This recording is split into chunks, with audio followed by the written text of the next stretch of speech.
Electricity. Now this could take a little bit more, a couple minutes, because there's kind of a lot of information in here, and to wrap it up in just a couple minutes is going to be a little bit tricky. This can be an expensive part, along with water in, water out, which we're going to get to. So when we build a house, we like to build it on a 240 system, 240 volt of electricity coming in. So this is similar to like a regular house. This is something that can be a trick if you're going to go to a property that's not set up to get 240. I should just, let me do this. So you have your regular property, and on this property you're going to have some kind of a box, and then that box is going to probably have an extension cord or whatever over to the tiny house, which will sit here. Let's draw that guy like this. That'll be there, a couple of wheels, perfect. So this extension cord comes over here. This should be 240, and that's the way that we set that up. In a lot of the houses that we build, we put air conditioner heat units. So the exterior unit sits here, and then that goes inside and then supplies your air conditioning and heat on the inside. These units operate best at 240 volts. Actually, they're rated for 220. That's another science experiment or science lesson there. They're rated at 220, so they operate with a 240 system. And they're most efficient with a 240 system. So you get the best heating and cooling with that, which means all of this needs to support that. You can do like a 110 one, like a refrigerator or something like that, but it's not going to produce as much heat and cool. It's going to take more electricity draw and all of that sort of stuff. So for the total efficiency of the house, we do a 240 system. So wherever you're going to get your power from needs to come off of it 240. And sometimes you might have to drop another line in from the power company in order to make that happen. This is kind of one of those reasons that this can get expensive. Either a second meter or another line to come in to support that. So far, a lot of our people have been locating near a machine shed or something like that on property.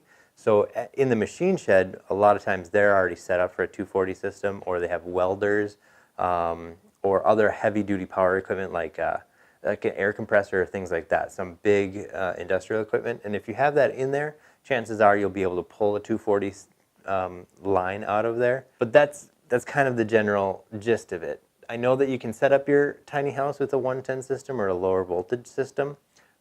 I wouldn't recommend it, but that's just me. We build them to 240 because that's kind of what works best.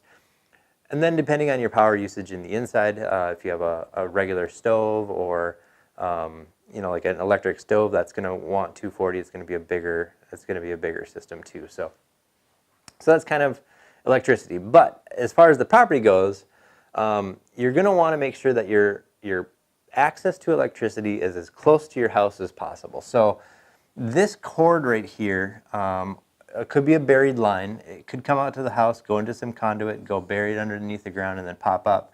And where it pops up, you'll probably see, if you've been camping, there'll be a post in the ground, and it'll have a little outlet box on there, something like this, and then you can plug that into your house.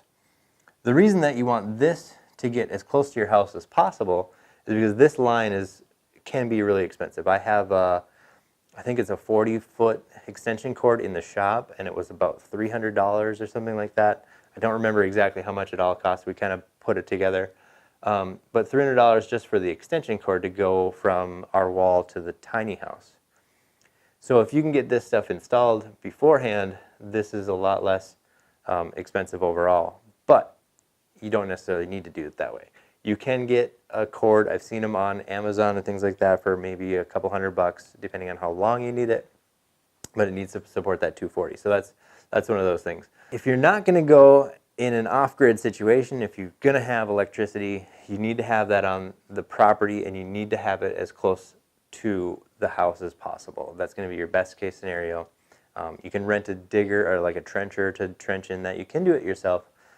Some of our clients have, and it seemed to work out really well for them. But get that as close as you can. Now, so along with that, you also have your pad. So when you're designing your pad, you're going to want to think about your electricity, where it comes from and where it's going to sit, as well as where it's going to sit on the house. So let's say we build custom houses, so everything can get shifted just a little bit. It doesn't mean that everything's in the exact same spot all the time. So sometimes we've had our electrical panels up in the front, so you would just go to there, but then sometimes they've been in the back, based on where it's going to go, what's going to happen with it. So to have that cord dangling around and come all the way around the back is not the best ideal situation. You could put it in the center, so then you're kind of split the difference either way. That works too.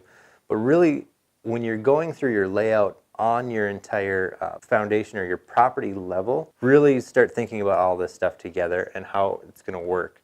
We're going to get into the water next, so that's going to be kind of a secondary thing to this, another thing to think about.